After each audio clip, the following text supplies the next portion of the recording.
The following program is a West Tennessee PBS special presentation made possible through the generous financial support of viewers like you.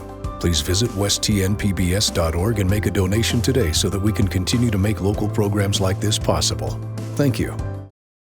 It's American Heart Month, and not just because of Valentine's Day. Tips for improving heart health straight ahead.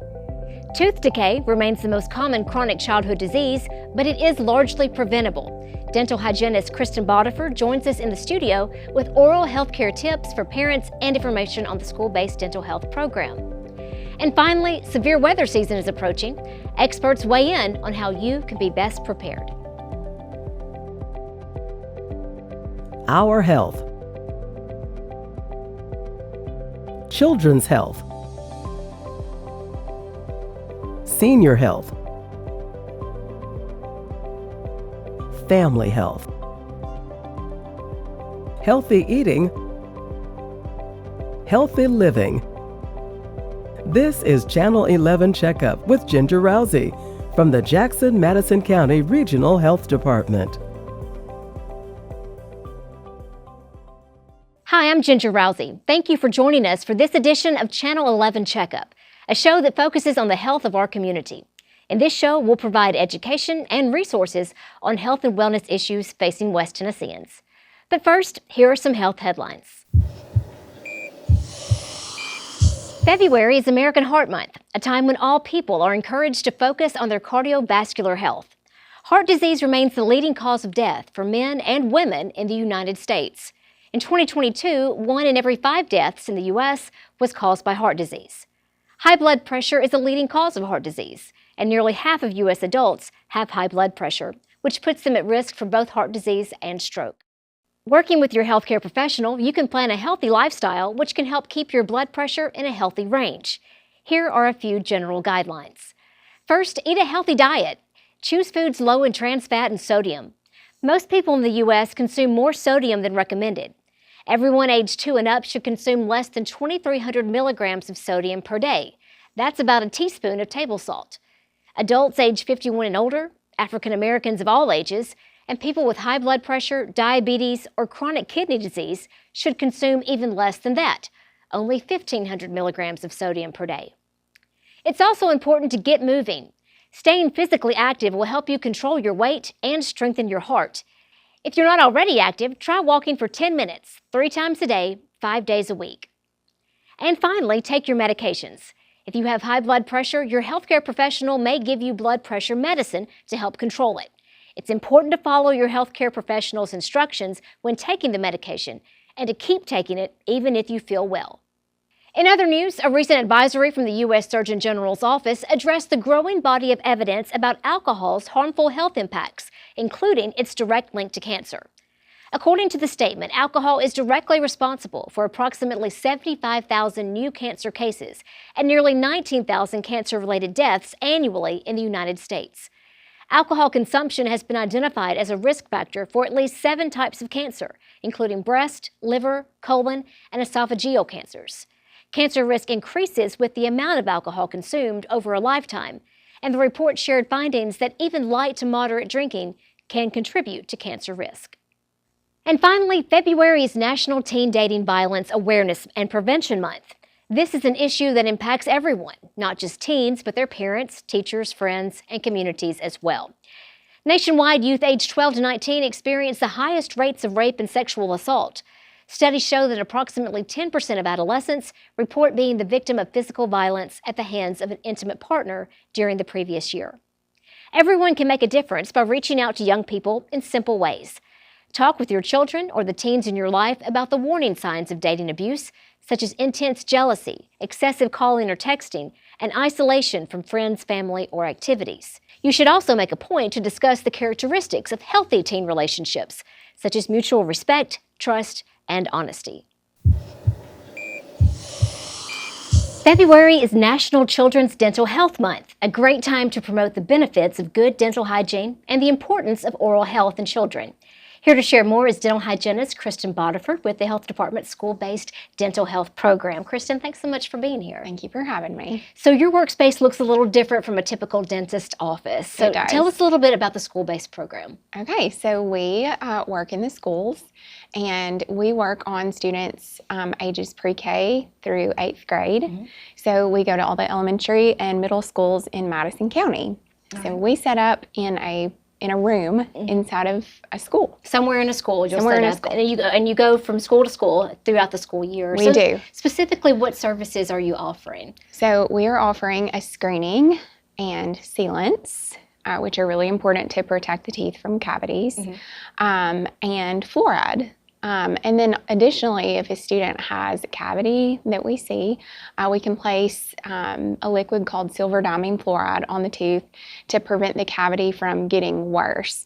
So it just kind of seals it off and then allows the family time to get to the dentist. Okay, great. And for those who don't know sealants, can you maybe explain what they do? Yeah, sealants are a protective coating on the permanent teeth that we apply to the chewing surface of the tooth where the grooves naturally are on the tooth. It covers that up and just provides like a little blanket coating over the tooth to protect it from cavities. Okay. And all this is free, right? It is. Okay. Yes, it's free. So we go to all of the public schools in Madison County that are considered Title I schools. Okay. And we distribute permission forms at those schools so the students can take those home to their families and have their families fill out the form if they want to participate. So yeah, it's free. What makes it a Title I school? What qualifies a school to be in the program? So at Title I school, students qualify for free and reduced lunch. Okay. So a majority of that population qualifies for free and reduced lunch. Yes. So is that most schools in Madison County? It is. It's the majority. Majority of our public schools. Yes. Okay. So how many kids do you see then in an average year? Last year, I pulled our report, and we saw over 2,200 students last year. And then we did over 10,000 sealants last year. So y'all stay very busy. We stay very busy. Wow. So as you check teeth, and so you've seen 2,000 kids in our school system, so what are some of the things that you're seeing? What are some trends or issues with teeth that you see as you go through these schools? Right. So especially since the pandemic, we've seen a lot of decay in students. And so that has really been something that the state of Tennessee has been trying to arrest the decay and stop the decay. Decay is a disease process. And so once a student develops one cavity, then they're prone to getting a lot more cavities. So what we're trying to do is stop the decay process. Why do you think, since the pandemic, that we see more of that? What's the tie-in there? Yeah, so a lot happened during the pandemic where the schools were not in session. Students were home, and so they were eating, all day. And nutrition plays a large part in preventing cavities. Obviously, the more sugar that you eat and the frequency of it plays a big role in cavities. And also, dentist offices were closed for a little while. And so people weren't able to receive, the care that they had previously gotten. So it was a combination of those things. Yeah, and you and I have sort of talked about this. So, you get off track with the dentist. It is hard to get back on the schedule, quickly. Yes. So that did cause a big delay for a lot of people, and it's still showing up, I guess, obviously, in the teeth that you're seeing. When we think about tooth decay, and I know we've talked about that, that's one of the most common chronic illnesses in kids, tooth decay. How does that have effects on just general health issues? Yes, so untreated decay can lead to infections in teeth called abscesses, and that's really something that we want to try to prevent is infection in teeth, whether it be permanent teeth or baby teeth. We don't want infection anywhere in our body and not in our mouth either. And so the sooner that the decay is treated, then that will help to prevent abscesses. Okay. Now, when y'all see kids and you're applying the sealants, you're checking, applying fluoride, but you're not actually doing a cleaning, right? I mean, you're not really replacing the dentist. This is just sort of a stopgap in between. Yes, we are a supplement to your regular dental visits, and we still recommend that everyone go to the dentist at least once a year, preferably twice, every 6 months, but at least once a year to have that dental exam from the dentist. and a cleaning. And then, some dentist offices do provide sealants, but a really good opportunity to get those sealants is at school. Okay. And how often do kids need those? So once you put sealants on, they can stay for a long time. It depends on your habit. So if you chew ice or if you grind your teeth, those sealants can kind of chip and wear down. We touch those sealants up. So if we see a student the first time at 4 years old, and then we continue to see them at regular intervals all the way through the 8th grade, we can touch up those sealants and seal additional teeth as they erupt, and protect those teeth all the way up until high school. Okay. So. All right, that's a good service. Something else, and dentophobia or fear of the dentist. I mean, I know that's a real thing. It is. Do you see that in kids when they come to see Yeah, you? sometimes. Really, kids that are scared to come? Yes, sometimes. Sometimes they've had a negative experience somewhere, or they've never had an experience with the dentist, and so they're not sure what to expect, or they expect the worst, And so a lot of our job is making those kids feel comfortable and safe. And nothing that we do is invasive or would hurt, but we just try to reassure them that it's going to be okay and this is really good for their teeth. Yeah. What's your advice to parents, just as far as taking their kids to the dentist and their kids are scared? What can you say to them to help calm them down before they go or prepare them for their visit? Right. So I worked in private practice before I worked in public health, and I always told my moms and dads, bring your kids as soon as they're able to sit in your lap. And as soon as they're able to do that, then they can be familiar with the dentist office and the sounds and what it looks like, and they see that we're not hurting mom or dad. And so that helps them at a really early age become comfortable with the dentist. But if the child still is nervous, we just tell the parents, that sometimes if the parent goes with them, it helps, and sometimes if the parent doesn't go with them, it helps. So depends on the parent, right? Depends on the parent and the child. But kids are really resilient, and they always do a great job for us. So we're real proud of our kids. Well, I've seen y'all work, and they are so very gentle with the kids, and the kids always leave smiling. They're very happy. Get a good prize when they come to see you too, They do. right? Okay, so transitioning a little bit, just in general dental care, I know fluoride has become a bit of a buzzword in the last few months, particularly fluoridated water. So with greater access to fluoride and things like toothpaste now, are we still seeing a benefit from adding fluoride to our water, in your opinion? Yes, absolutely. It has really helped our kids, especially, as their teeth erupt and they're exposed to the fluoride in water. It really helps prevent disease, which is the decay process. Yeah. So, we notice a trend in areas where the kids are on well water, where the decay rate is higher, in that particular area of the county, whereas the kids in the city who are on fluoridated water seem to have a little less of an issue. Okay, wow. So even at this level, you can see that difference. Yes. So definitely still a good thing and still a benefit. Yes. All right, well, we have a few more minutes. Okay. So just a few little rapid fire questions for you about the validity of some dental care trends. So our viewers are watching TikTok. They probably see a lot of things. You can find a lot about healthcare or dental care or anything really on TikTok. But so oil pulling was having a moment for a little bit. And you said it's been around forever. You knew all about it. So oil pulling, that's swilling olive oil or coconut oil in your mouth to give you whiter, healthier teeth. Is that a thing? Yeah, I mean, some people think it's a thing. And if it's your thing, then go for it, But the ADA has not found any significant benefit from oil pulling. A lot of people will use coconut oil, and they just swish it around for a couple minutes, and then spit it out. And it's, it's fine if you want to do it, but we don't really see any. Okay. It's not going to hurt, but it's probably not helping that much. Probably not going to help, yeah. Okay. But there are other DIY whitening trends out there. What is there anything to those, as far as maybe apple cider vinegar or baking soda and hydrogen peroxide, anything like that. Right. So the big one is charcoal toothpaste that we see. Yes. And a lot of people like to use those things. The main thing is that those are abrasives. Okay. And so when you brush with charcoal toothpaste or baking soda or anything too much, that abrasiveness of the product will take off like a little layer of enamel of your teeth. And so it's actually harmful to do frequently. So we just recommend any ADA approved toothpaste, American Dental Association approved toothpaste, brushing twice a day, flossing, that is tried and true, studies have proved that's the way to go.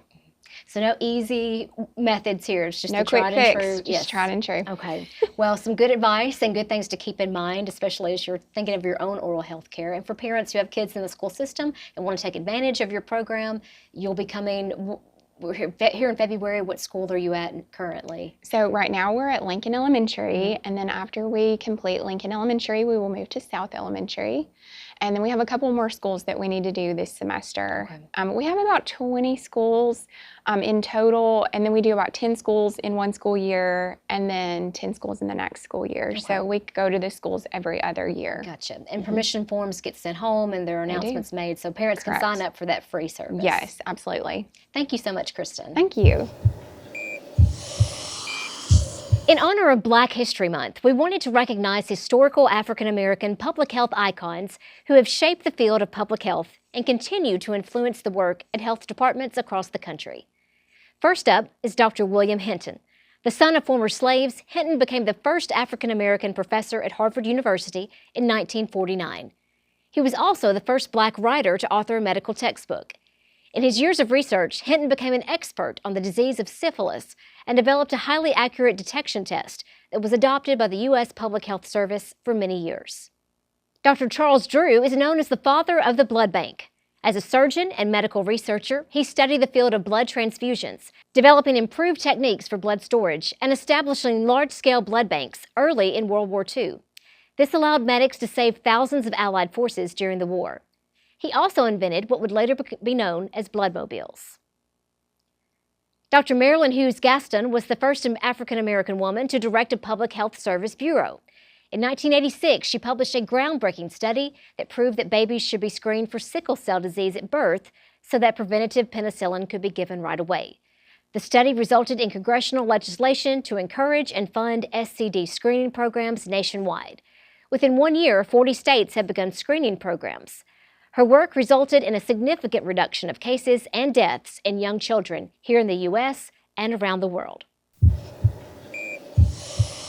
In February, we recognize Severe Weather Awareness Week in Tennessee. And here to talk about what you can do to be prepared before severe weather strikes are Madison County Emergency Management Director Jason Moore and the Jackson-Madison County Regional Health Department's Emergency Preparedness Director Lynn Mooney, who also gets the title of longest title, I think. So thank you both for being here. We're talking about severe weather, and you all have both obviously worked a lot of severe weather cases. When are we most at risk for severe weather here in West Tennessee?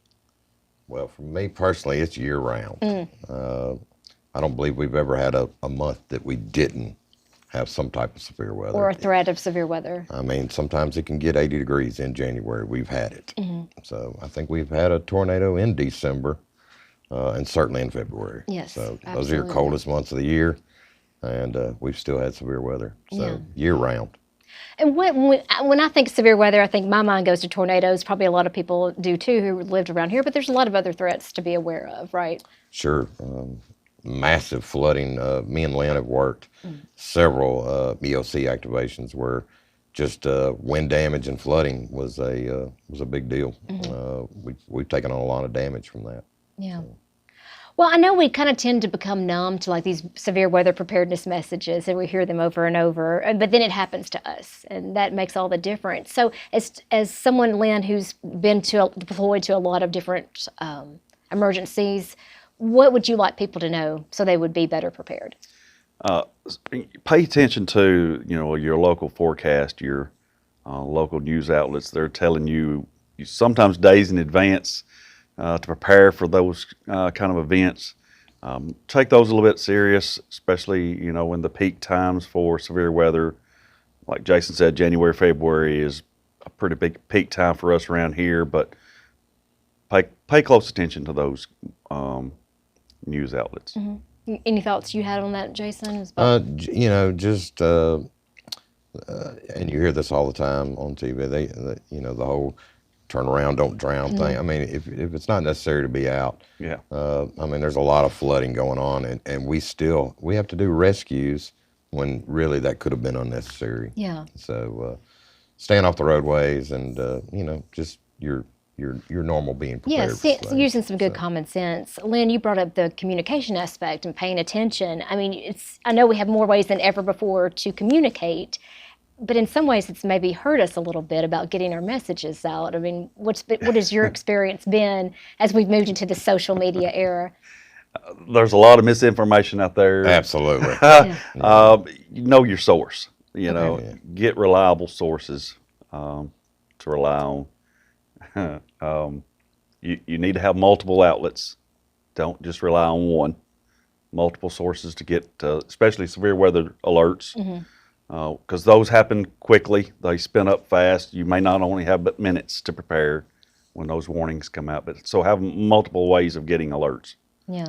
But definitely use a reputable source. Right. It's we've had some applications before on our phones that were turned out to be non-reputable. I guess you would say we've even had tornado warnings come through on some apps that ended up not being legit. Really? And a lot of these folks around here had those applications. So you know, we'll get phone calls. Hey, why aren't the sirens going off? Right. Well, that's because we hadn't had a warning. But they did get a warning. Yeah. It's just, you have to be careful about your apps. Well, of course, we all grew up with just the one TV station that you listened to and you got your news, and it's so different. So how do we train that younger generation to be aware of what apps are good and which ones aren't? Boy, I hate to talk about kids today. And you're right. We had 3 channels on TV when I was growing up, and PBS is one of them. Yes. So, you know, in today's time, those kids they're really looking at social media, and that's probably your best outlet for those younger people. But even in saying that, you know, you've got to get some messages out there to even get them to sign up for your pages. Yeah. Let's just be honest. Children are not that interested in me and Lynn's job. It just is what it is. Until something bad happens, Sure, and then of course they are. So, you know, talking to your parents, getting those kids interested in that, you know, that maybe that feeds towards that. Yeah, So. yeah, but talking to our kids about making themselves aware of Sure. what to listen to. All right, so what sort of emergency supplies? We always hear about having that emergency supply kit. What sort of supplies need to be in that kit? I'm going to let you take that. Well, it's important to have plenty of non-perishable items, something that you can eat and drink when your power's been off for several days. Of course, for the health side, keep a stock of medical supplies that you may need. We've had events in Madison County where it's taken us a long time to get to people who need help. So having simple bandaging, you know, light medical equipment, and an extended supply of medicine that you rely on day to day. Yeah, yeah. And you bring that up because it's not just about collecting supplies, it's also about having some skills too. Yeah. Because you might have to be performing first aid or... Right. You could take basic first aid classes all over Madison County, the City of Jackson Fire Department, Madison County Fire Department, and us at the Health Department. We do a lot of classes for the community.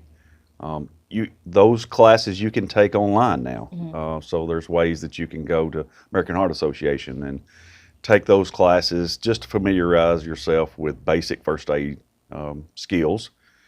Using a generator, maybe. That's another thing that always, maybe trips some people up. Yeah. If the power goes out. It'd be nice if it was just always turnkey. Yeah. Yeah. It's not, but truth be told, if you do have a generator, make sure that it's been serviced. I mean, we even find ourselves, and we're the people that, do this for a living, but sometimes we have generators that they just don't crank, and they require servicing. But we do, as far as the county goes and the city, we do have a rotation of service, vehicles, generators, equipment, large equipment, small equipment. we do have a service schedule for all that. But so I can tell you this: we are ready. Okay. But if you are home based and you have some of these things, just make sure they're maintained. Yeah. As a reporter covering tornadoes, I remember a woman telling me one time that she wished she had taken her purse with her to the closet. So because she escaped the tornado, but now she didn't have a driver's license, she didn't have her insurance card, any of that stuff. Is that something that we need to be, encouraging people to do? Take your wallet with you when you go. It will help you in the days to come. Important information like your insurance or your driver's license, birth certificates. Those kind of important documents, get you a safe box. Those safe boxes usually doesn't get blown too far away, but they can. But having those kind of documents prepared in a safe place will help you in the days to come after a disaster. And knowing where you can find them. Knowing where you can if find you have a backup.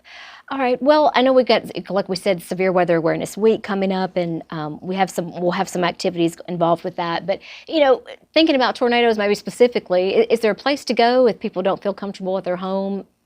Yeah. So we have 2 places. They're both at the airport. Okay. We have one smaller safe room. I think it holds, by FEMA guidelines, 80 people. That's more like 50. Okay. We have one behind our building at the Operations Center that by FEMA guidelines is 200. I would say that's more like 150 max. But we are in the process of building a new one, North Jackson. Okay. It's going to hold 1,350 people. Oh, wow. It will be at Pope School. Now, during the day, that is a school. After hours, during severe weather, that will become a public safe room. Okay. Anyone in the county, anyone in any county really could come there, but it's specifically for Madison County residents. Okay. We do have a plan to also put one in Midtown and South Jackson. That's just going to take some time. Those are mitigation projects. It requires a lot of money. Those are on grants. Okay. But our future plans are to do that in Midtown and South Jackson as well. All right. Well, thank you both for coming in. I think we are out of time, but appreciate it. Any final words with severe weather preparedness that you'd like to share with our audience? Just know that we're always out there. Anytime there's severe weather, we have a group of folks that hours and hours before storm even gets here, we're already at the Operations Center working just in case. Right. Well, we appreciate y'all being here. Absolutely. Thank you. Well, that's going to wrap it up for this show. We're glad you joined us today. Don't forget, if you have questions about public health matters or services offered at the health department, we'd like to hear from you. Send us your questions and we'll get them answered in our Checkup Q&A. That email is 11checkup@westtennesseepbs.org. We want to thank our guest, Kristen Bodiford with the School-Based Dental Health Program, Madison County EMA Director Jason Moore, and Emergency Preparedness Director Lynn Mooney. And finally, we'd like to thank you for joining us on this episode of Channel 11 Checkup. I'm Ginger Rousey. Thanks for being with us, and we'll check in next time.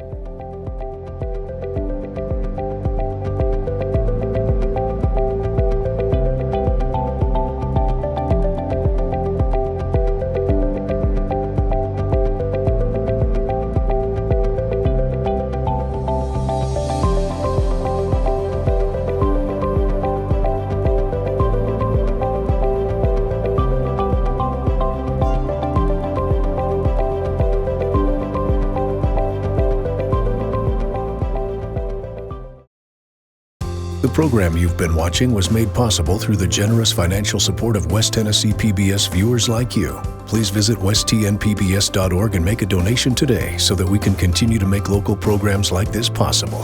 Thank you.